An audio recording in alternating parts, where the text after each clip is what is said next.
Black CEO breaks down. After little girl hands him a note at dinner. Marcus Delaney sat at the head of a long mahogany table at Valette, Chicago's elite skyline restaurant, the kind of place where handshakes were worth millions and smiles cost even more. The soft clinking of cutlery and the murmurs of power deals filled the air.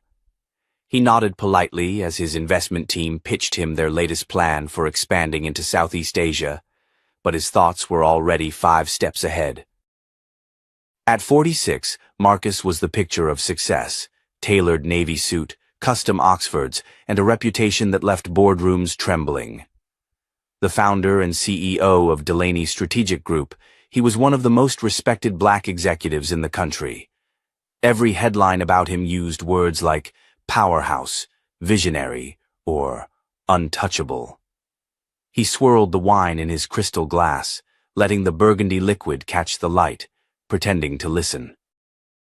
His assistant, Gina, caught his eye from across the room and subtly pointed toward the corner of the restaurant.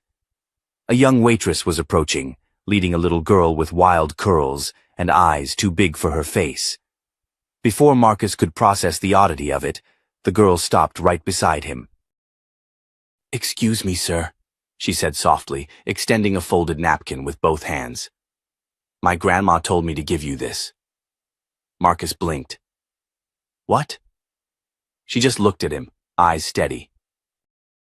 Then she turned around and walked off, her tiny frame swallowed up by the shadows between tables. He stared at the napkin, unsure whether to laugh or call security. But something about the girl's eyes, they reminded him of something. Or someone. Slowly, cautiously, he unfolded the napkin under the table. Inside was a note written in large, careful, childlike handwriting. "My grandma Margaret is dying. She says you're my father. We're at Pine Haven Shelter. Please come before it's too late." For a second the room fell silent, at least for him. The voices of his team faded to a distant hum. The wine in his glass trembled as his hand began to shake. He reread the note once, twice. Margaret, Emily, a name from another life hit him like a gut punch. Emily Ray, his first real love, his biggest regret. He stood abruptly, the chair scraping against the wood floor, drawing glances. His team fell quiet. "I need to go," he said, grabbing his coat. "Is everything all right, Mr. Delaney?" one of the bankers asked. Marcus gave a curt nod. "Family emergency." The words tasted strange on his tongue. Family had never been a part of his vocabulary. Until now. 25 minutes later, his black Mercedes pulled up in front of Pine Haven Shelter, a drab brick building tucked behind a strip mall in West Side Chicago. The city lights seemed distant here, and the air held a different weight. He sat behind the wheel, unmoving. His heart pounded like it did before major mergers, but this wasn't business. This was personal, a realm he had long since abandoned. He finally stepped out and walked through the doors. A woman at the front desk looked up, weary-eyed. "Mr. Delaney?" He nodded. "She's been waiting for you." They walked down a dim hallway that smelled faintly of bleach and old books. The shelter director stopped outside a small office and pushed the door open. Inside sat a young girl in a faded blue sweater, her legs swinging from a plastic chair. She looked up, and for a moment the world tilted. Those eyes. Blue, intense, familiar. "Hi," she said quietly. "I'm Sophia." Marcus stared, rooted to the spot. Same crescent-shaped birthmark on her left wrist. Same high cheekbones, same piercing eyes that had once convinced him to believe in love. "My grandma said to find you," she said, pulling her sleeve up to show the mark. "She said I'd know you by your eyes." He sank into the chair across from her, the weight of realization dragging him down. You're Emily's daughter?" Sophia nodded. Why didn't she ever tell me? She said you were building important things, Sophia replied simply.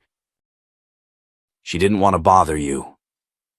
1,000 emotions swelled inside him: anger, regret, disbelief. He barely heard the shelter director re-enter the room, holding a folder. Emily named you as Sophia's father on the birth certificate, she said. But she never filed anything legal. We'll need to verify paternity formally, but, well, the resemblance speaks for itself. Marcus looked at the folder, then back at Sophia. How long have you been here? 3 days, she replied. After Grandma died. 3 days. His daughter had been alone in a shelter for 3 days. I'm taking her home, he said suddenly. The director's eyes widened.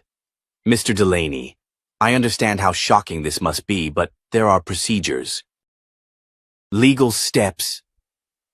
I have a legal team that can handle it, he interrupted. But I'm not leaving my daughter in a shelter another night. Sophia looked up at him, unsure. Are you sure you want me? The question struck like a blade. So simple, so raw. Marcus dropped to one knee in front of her. He wasn't good at this. He had no script, no prep. I didn't know about you until tonight. I don't know how to be a father, but yes, Sophia. I want you. Her lip trembled, then a whisper. Okay. As they approached his Mercedes, she hesitated again. This car is big, he smiled gently. You'll get used to it. Inside, she clutched her backpack tightly. Marcus could see the frayed fabric and worn straps. His chest tightened. Back at the penthouse, the elevator opened directly into the vast glass and steel space he called home. Floor-to-ceiling windows displayed Chicago like a work of art. Minimalist furnishings in cold grays and blacks framed the silence. Sophia stood in the middle of the room, eyes wide. This is where you live? He nodded. It's big. Too big, he admitted. Let me show you your room. He led her to the guest suite. It was pristine. Impersonal. A showroom, not a home. Sophia placed her backpack down gently, then looked up. I don't have much to unpack. Marcus stood there, unsure of what to say, so he left to the kitchen, opened the fridge. Wine. Protein shakes, gourmet takeout, no cereal. No milk. I'll order food, he called out. What do you like? She patted in quietly. Anything's fine. They ate Thai food in silence. Marcus watched her cut her noodles with a precision that seemed far too grown up. Did your mom teach you that? Sophia nodded. She said manners matter more than money. That hit him harder than he expected. After dinner, she opened her backpack and took out exactly 3 items: a tattered teddy bear, a worn notebook, and a framed photo of Emily. Marcus's throat tightened. Later that night, he stood in the doorway of her room. She was arranging her teddy on the bed, carefully placing the photo beside it. You okay? He asked. She looked up. Is it okay if I leave the light on? Of course. He started to turn away, then stopped. Good night, Sophia. She hesitated. Good night, Marcus. He froze. She didn't know what to call him, and he didn't know how to fix that. But maybe, just maybe, they had time. He walked to his office, opened a locked drawer. Inside was a box he hadn't touched in years. Letters, photos, a watercolor Emily had painted of him once. Laughing, his phone buzzed. A text from his COO. Seattle deal closes next week. Board wants confirmation you'll be on site. He stared at it. and for the first time in his career, he didn't respond. Not yet. He was holding something more important than any deal. A second chance. And her name was Sophia. Morning sunlight spilled across the polished hardwood floors of Marcus Delaney's penthouse, casting long shadows through the floor-to-ceiling windows. He stood in front of the refrigerator, its stainless steel doors gleaming like a monument to emptiness. Inside sat 3 bottles of imported sparkling water, 2 containers of truffle hummus, and a half-full bottle of Barolo. No cereal, no juice. No fruit. Sophia padded into the kitchen wearing the same faded blue sweater from the night before, her blonde curls tangled from sleep. "Do you have any cereal?" she asked, rubbing one eye. Marcus closed the fridge slowly. "I don't think so. I usually just have coffee." She nodded, almost like she expected that. "Mom always said breakfast helps you think straight." He tried to smile, but it caught somewhere behind his ribs. That quiet way she brought Emily into the room, like a breeze that never quite left, knocked the air out of him. "I'll make it up to you," he said, grabbing his keys. "We're going out. Breakfast first, then we get you what you need." 20 minutes later, they were seated in a quiet booth at Melody's Diner, a retro joint he hadn't visited in years. Marcus had chosen it for privacy, but Sophia's eyes lit up at the red vinyl seats and the wall jukebox. "Do you want pancakes?" he asked, scanning the menu. "With blueberries?" she asked cautiously. He smiled. "Of course." The waitress came, and when she recognized Marcus, her eyes widened, but she kept her cool. "Mr. Delaney, you haven't been in here in a while." "Trying something new," he replied casually, nodding toward Sophia. "This is my daughter." The waitress blinked, smiled politely, but the curiosity in her eyes lingered. After she left, Sophia leaned in. "You don't have to tell people I'm your daughter if it's complicated." He stared at her, stunned. "It's not complicated. It's the truth." She looked down at her hands. "It's okay. I'm used to being a secret." Marcus didn't reply immediately. The words hit like a punch he hadn't braced for. At the department store later that morning, the contrast between them became more glaring. He moved with practiced ease through luxury, pointing out dresses and shoes with the efficiency of someone used to having decisions made for him. Sophia, on the other hand, hesitated at every price tag. "You don't have to check the cost," Marcus said finally, crouching down to her eye level. "I want you to have what you need." "Mom said needs are different from wants," she replied softly, "and that everything comes with a cost." She was right, he admitted. "But not today. Today you don't need to worry about the price." Even as she picked items, plain jeans, solid-colored shirts, a modest backpack, Marcus noticed she kept glancing at him, as if bracing for disapproval. In the toy aisle, she paused in front of an art kit, paints, brushes, a small easel. "Do you like to paint?" he asked. Sophia nodded. "Mom taught me." She said it's easier than talking sometimes. He didn't hesitate. "Put it in the cart." That afternoon, the penthouse began to shift. Gone was the sterile guest room. Instead, he let her choose bedding, soft lavender sheets, a galaxy print comforter. She arranged her books carefully, lined up her new pencils, and placed the framed photo of Emily beside her pillow. Marcus watched from the doorway as she worked, each movement quiet, but intentional. "She'd be proud of you," he said softly. Sophia didn't look up. "You think so?" "I know so." Later that night, as he reviewed acquisition notes for the massive Seattle deal, a scream shattered the silence.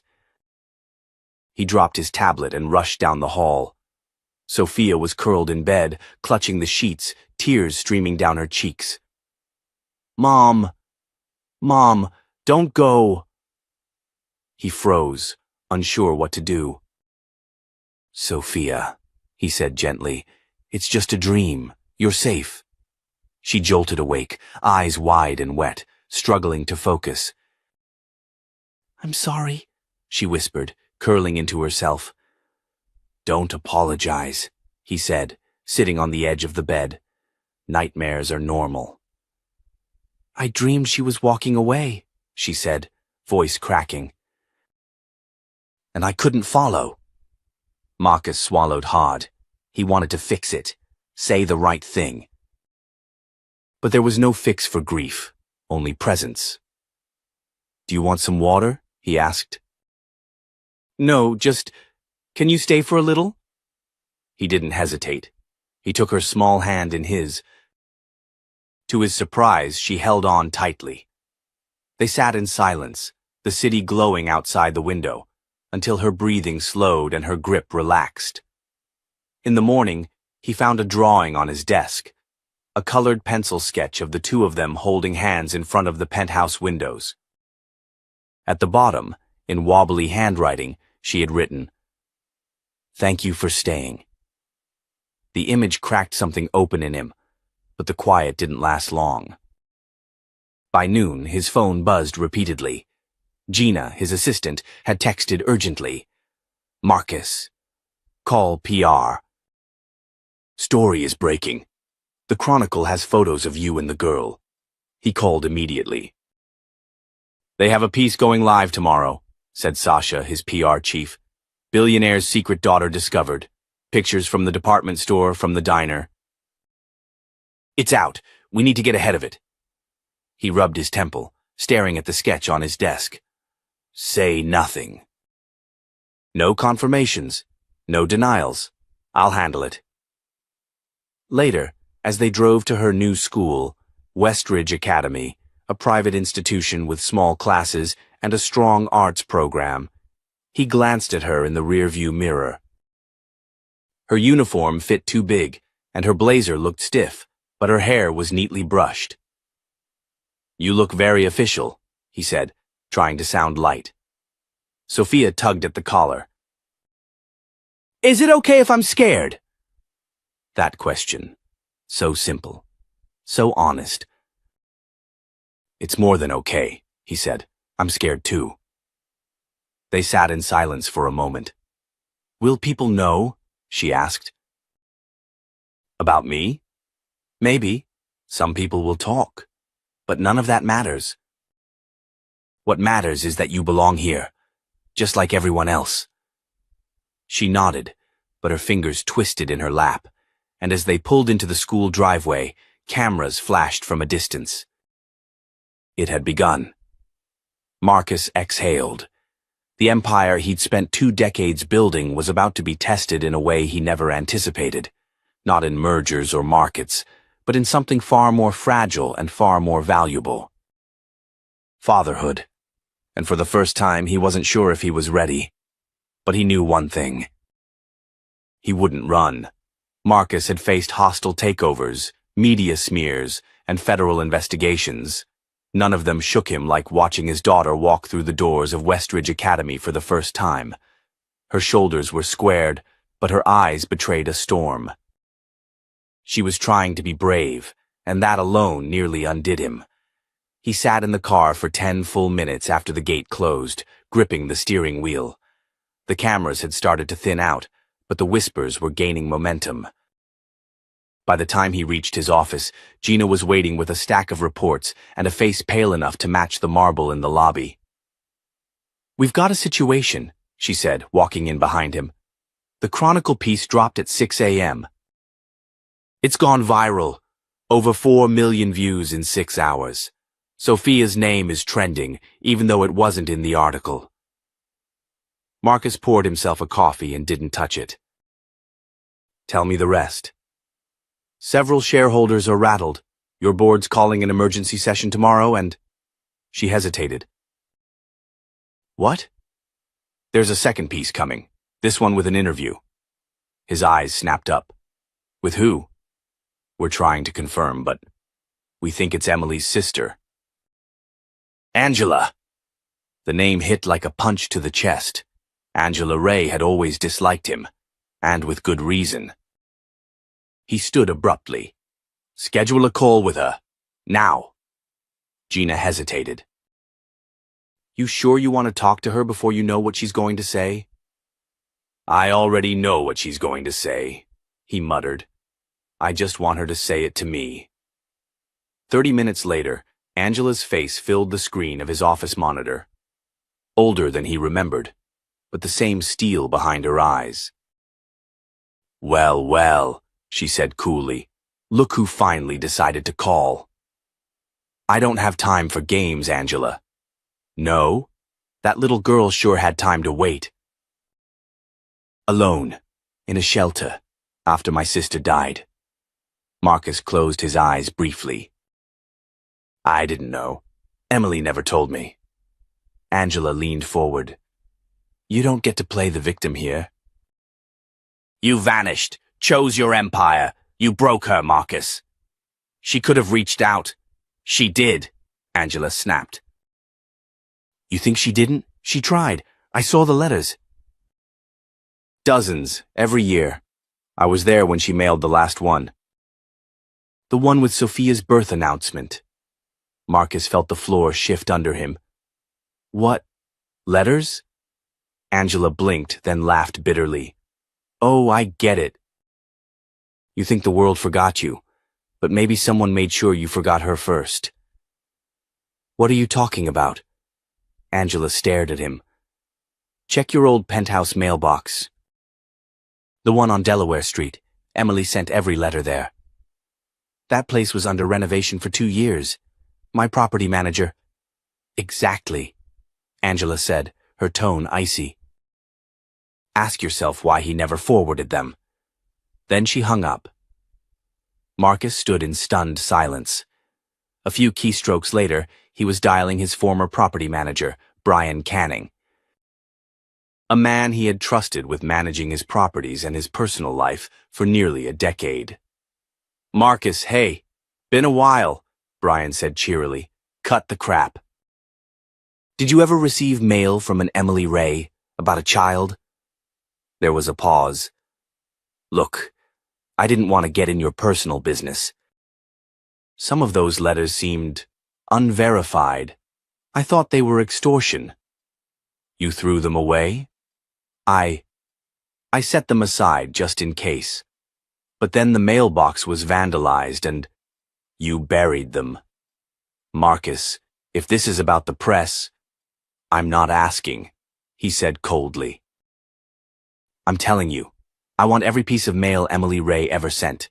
If you destroyed them, you'd better be ready to explain that in court. He hung up before Brian could respond.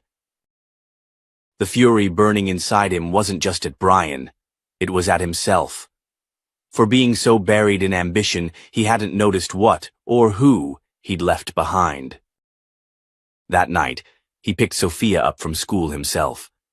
She was waiting by the gates, arms wrapped around her backpack, pretending not to notice the cluster of kids whispering nearby. How was your first day? He asked gently. She shrugged. Okay, nobody sat with me at lunch. One girl asked if you were famous. I didn't know what to say. You can always say I'm your driver. She smiled, but it didn't quite reach her eyes. I drew something today, she said, climbing into the car.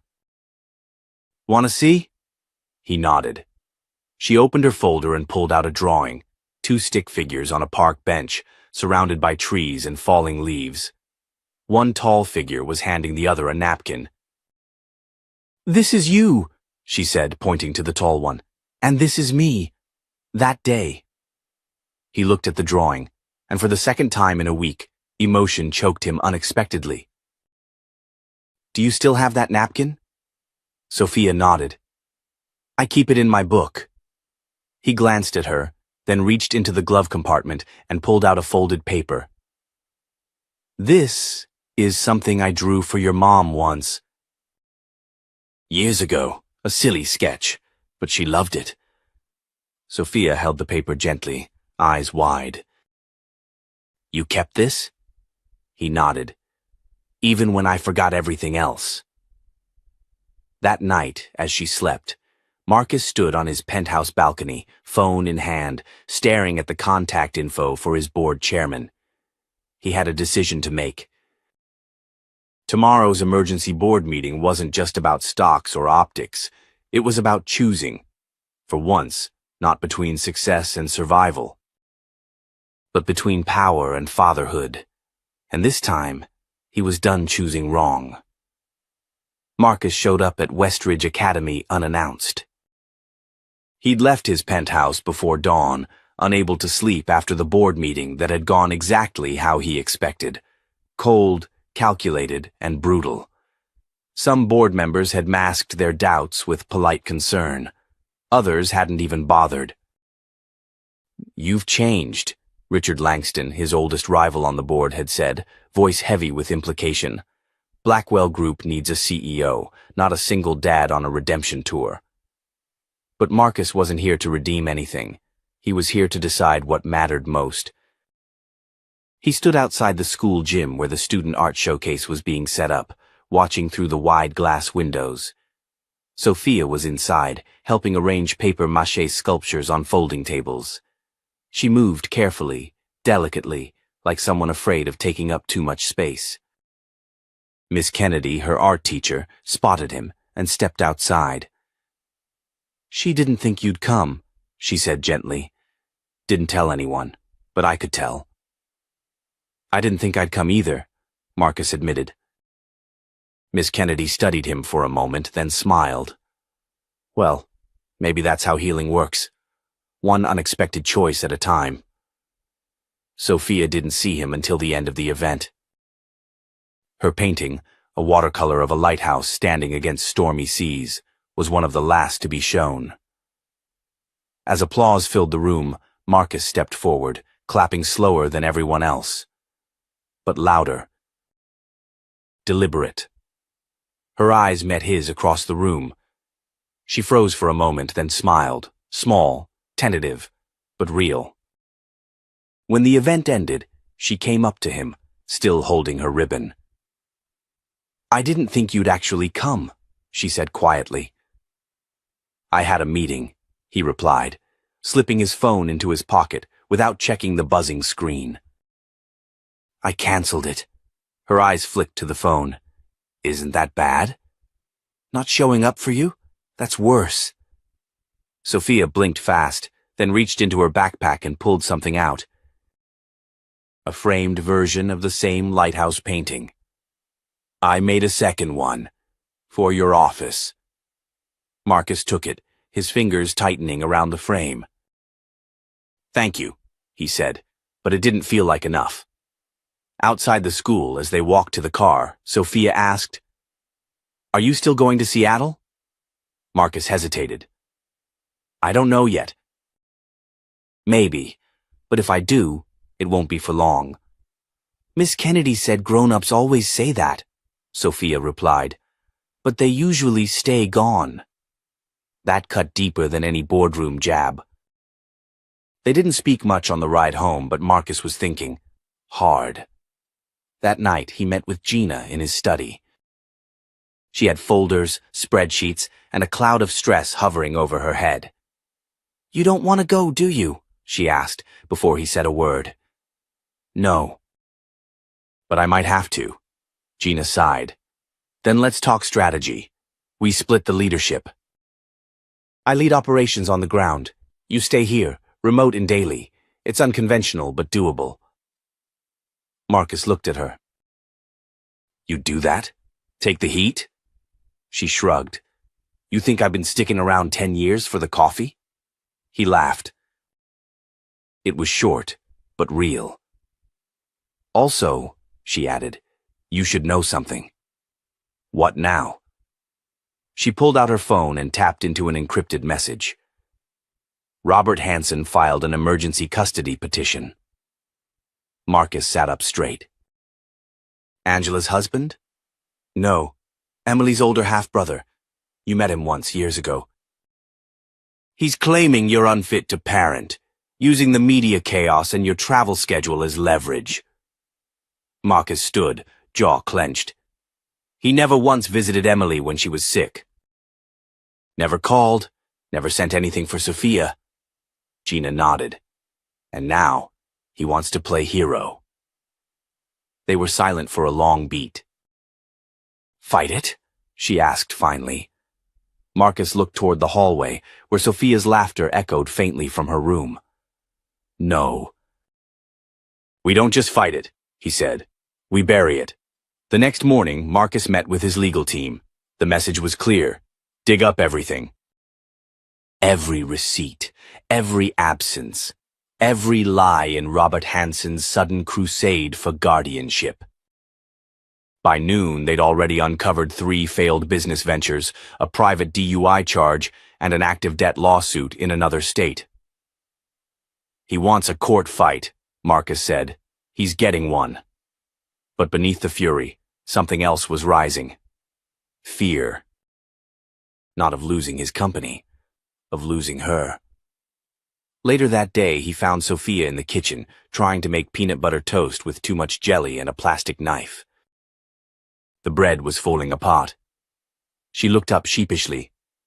"I thought I'd surprise you." Marcus smiled and sat at the counter.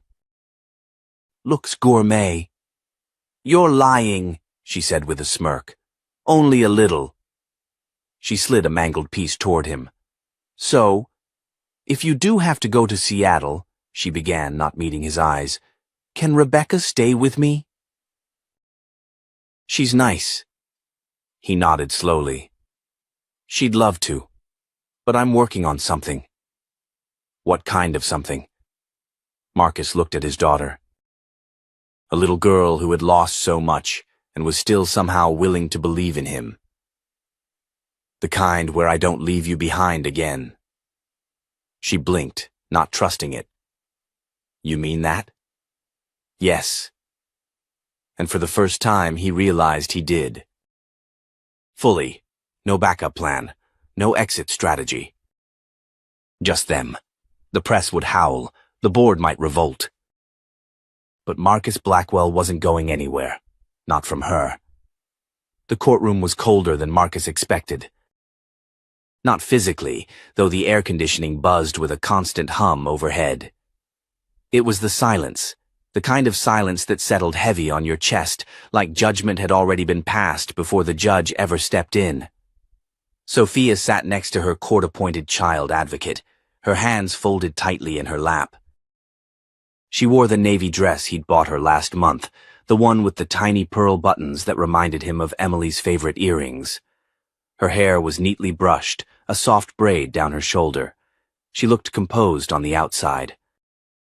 But Marcus could see the way her left leg bounced under the table, the way she blinked too fast. He wished she were anywhere but here. Across the aisle, Robert Hansen sat straight-backed in a gray suit, 2 shades too crisp, too practiced. Beside him, his wife Janice flashed tight smiles like she was networking at a PTA meeting, not trying to sever a child from her father.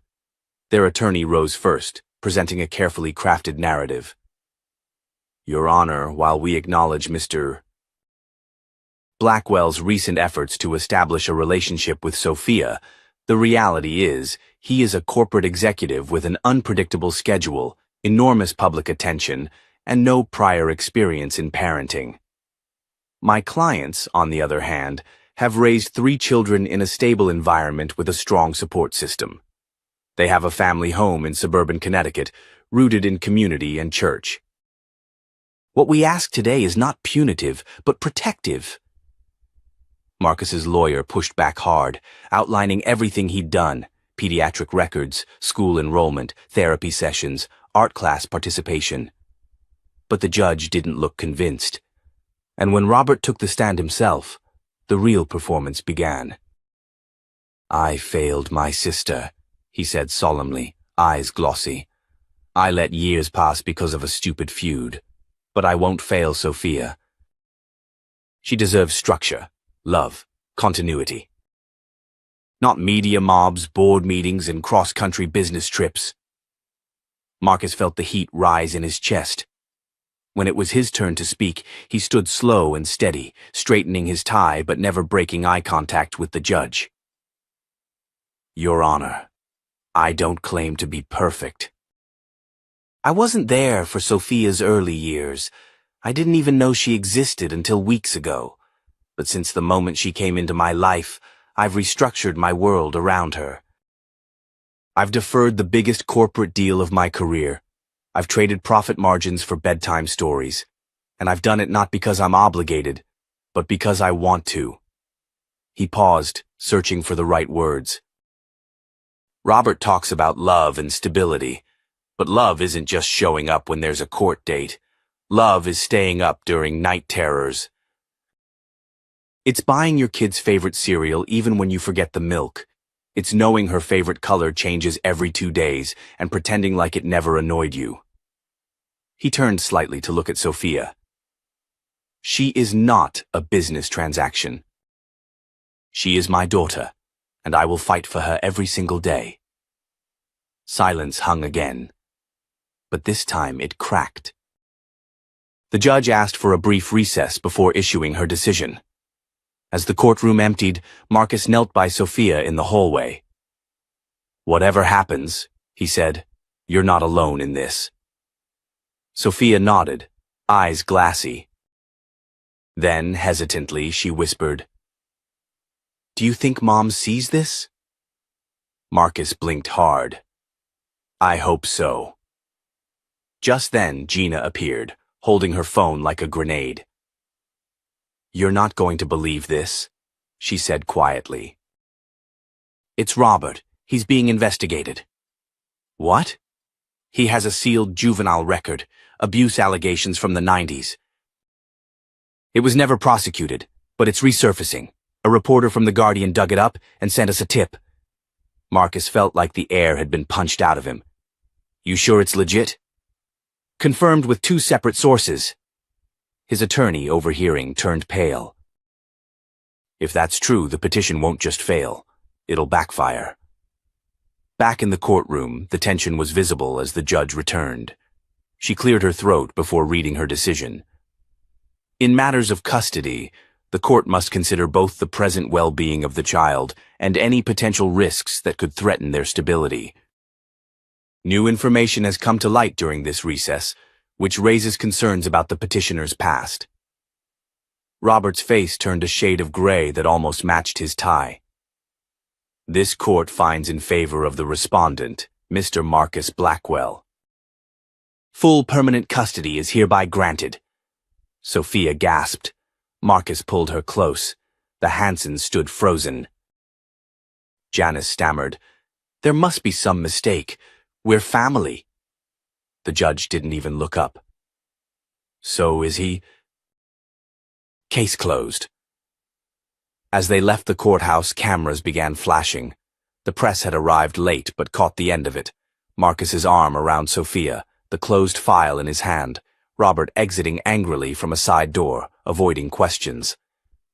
Do we have to talk to them? Sophia asked, leaning into Marcus. He smiled. Not today. They ducked into the waiting car, shielded by tinted windows. Inside, she held onto his hand. Does this mean I get to stay forever? She asked softly. Marcus looked at her. Really looked. Her hopeful eyes. Her fear. Her trust. Yes, he said. Forever.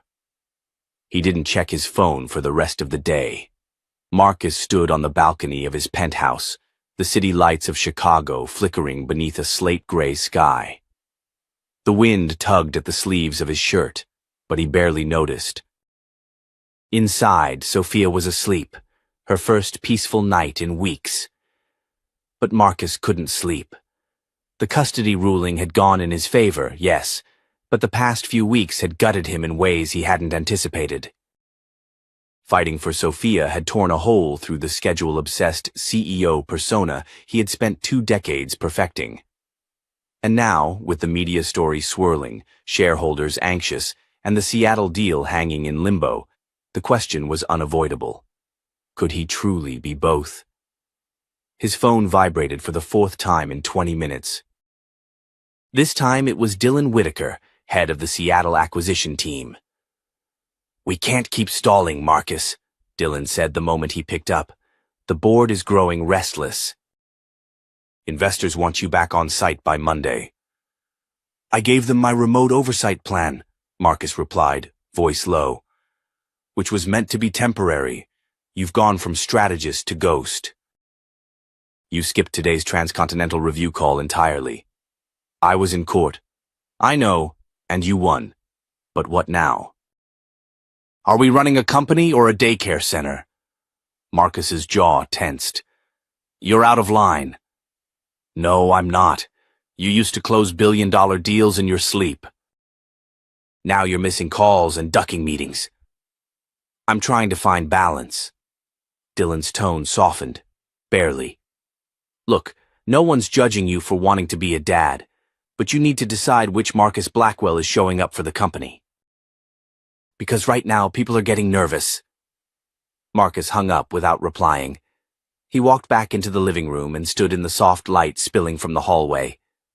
There, resting on the coffee table, was Sophia's newest drawing, a sketch of the two of them standing on a bridge, hand in hand, with skyscrapers on one side and a house on the other. The caption read, "My two worlds." He sank onto the couch, exhausted. The next morning, Marcus called an executive meeting and appeared via video conference. The team looked surprised to see him, but more relieved than anything. "I'll be back in Seattle in 3 weeks," Marcus announced. "Until then, Rebecca will continue to oversee on-site operations, and I will handle all approvals remotely." Silence followed, until one executive cleared his throat. "And after that? What happens when another family emergency arises?" Marcus didn't flinch. "Then we'll handle it, like a real company. One that adapts." After the meeting, he took Sophia out to their favorite breakfast spot, a tiny diner tucked between a laundromat and a bookstore, the kind of place that still served pancakes on ceramic plates and gave kids crayons with the menu. Sophia was quiet for most of the meal, poking at her eggs. "You okay?" Marcus asked. She nodded, then hesitated. "Am I too much?" The question hit him like a punch to the gut. "Why would you ask that?" "Because your phone's always buzzing, and you look stressed, and I heard you on the balcony last night." Marcus exhaled slowly. "Sophia, listen to me. You are not too much. You're not a burden. You're my daughter." "But what if the company needs you more?" Marcus reached across the table and took her hand. "They might. But I choose you." Every single time. Her eyes filled, and she gave the tiniest nod before blinking it away. "Okay." That night, as they watched a movie, a notification popped up on the TV. Breaking. Blackwell CEO's custody battle prompts board shakeup. Marcus muted it immediately. Sophia noticed. "Is it about us?" "It's nothing important," he lied.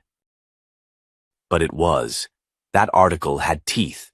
Sources from within the company had begun leaking internal frustration, citing instability at the top and a distracted leadership. The board wasn't just debating his travel schedule anymore. They were considering a vote to temporarily remove him as CEO. At midnight, he met with Rebecca in his home office. She looked sharp, as always, but her expression was gentler than usual. "They're calling an emergency session next week," she said. "You need to be prepared. I'll fight it." "I know, but Marcus, this might be bigger than you now." Marcus walked to the window, arms crossed. "They don't understand. I've spent years giving them everything, every holiday, every weekend. And the first time I say I need to be a father, they treat it like betrayal." "You've changed," Rebecca said. "And they're still playing the old game." He turned to her. "Do you think I made a mistake?" Rebecca shook her head.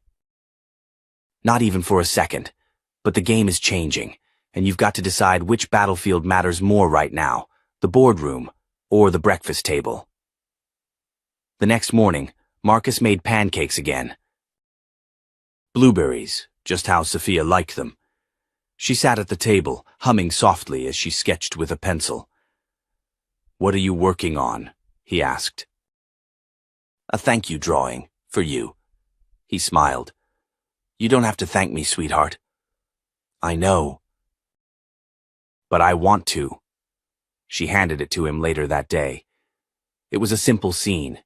Him tucking her in, with stars outside the window and a soft caption scrawled underneath. "Thank you for staying when it got hard." Marcus stared at it for a long moment, heart thudding. And in that quiet moment between man and child, he understood something deeper than any merger or market trend could teach. Leadership didn't mean dominance. It meant presence, showing up where it mattered most, even if that meant losing something else along the way. Would you like to continue with Chapter 7? Marcus had been in 100 boardrooms, sat at tables worth more than most people's homes, negotiated with Wall Street giants and foreign dignitaries alike. But nothing prepared him for the weight of walking into that downtown conference room on the 28th floor, knowing the company he built from scratch was about to decide if he still deserved a seat at the head of it.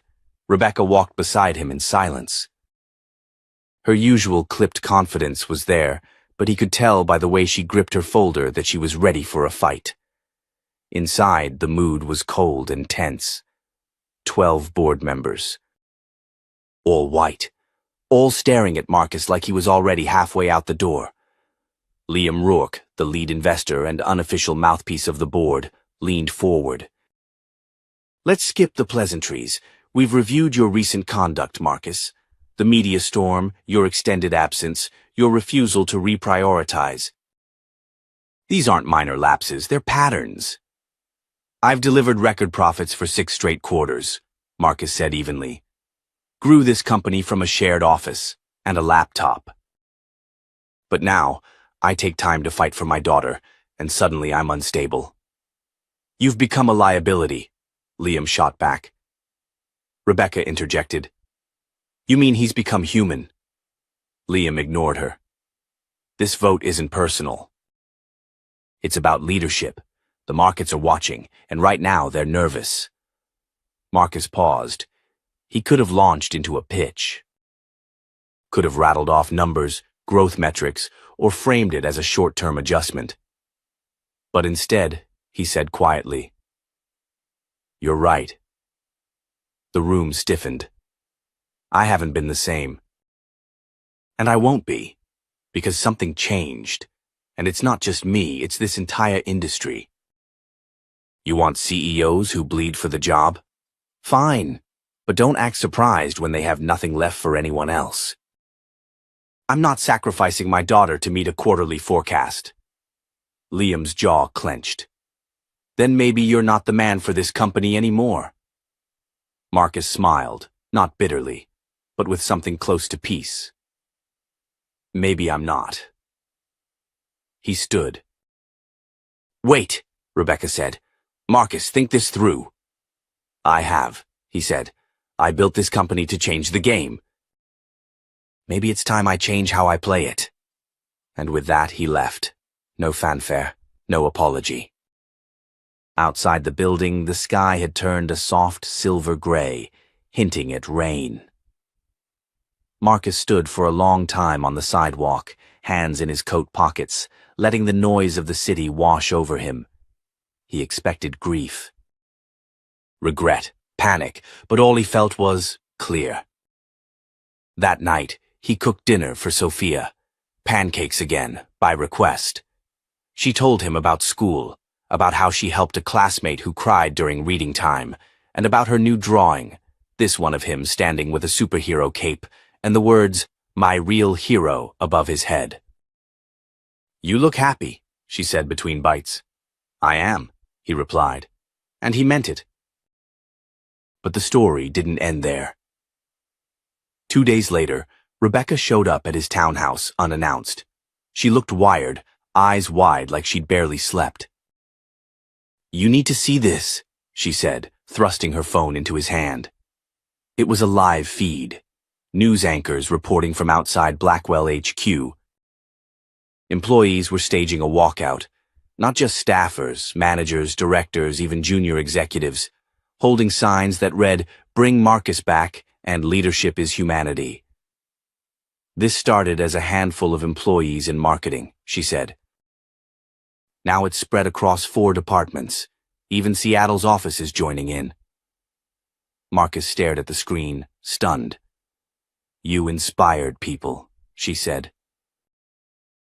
"They saw you choose something bigger than just money, and now they're saying, maybe they want to work for someone like that." He sat down heavily, the moment hitting harder than the board vote had. "Liam's rattled," Rebecca added. "He didn't expect this. There's talk he might step down." Before Marcus could respond, his phone buzzed. A message from an unknown number. "My name is Elena Cruz. I'm on the board at Haven Pharmaceuticals. We're building something big, and we need a CEO who understands people, not just numbers." "Call me." He looked up at Rebecca. "This is insane."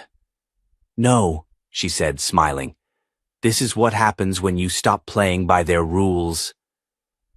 That night, while Sophia was asleep and the city outside softened into rain, Marcus sat at his desk with the note Sophia had once handed him at the restaurant, the one that had started everything. He unfolded it slowly, rereading her careful handwriting. "I know you're sad sometimes, but I still think you're the best dad in the world." It wasn't a business plan. It wasn't a pitch deck. But somehow, it had done what none of those could. It had made him whole. And now, a new chapter was waiting. Not just for him, but for everyone who believed a CEO could lead with heart.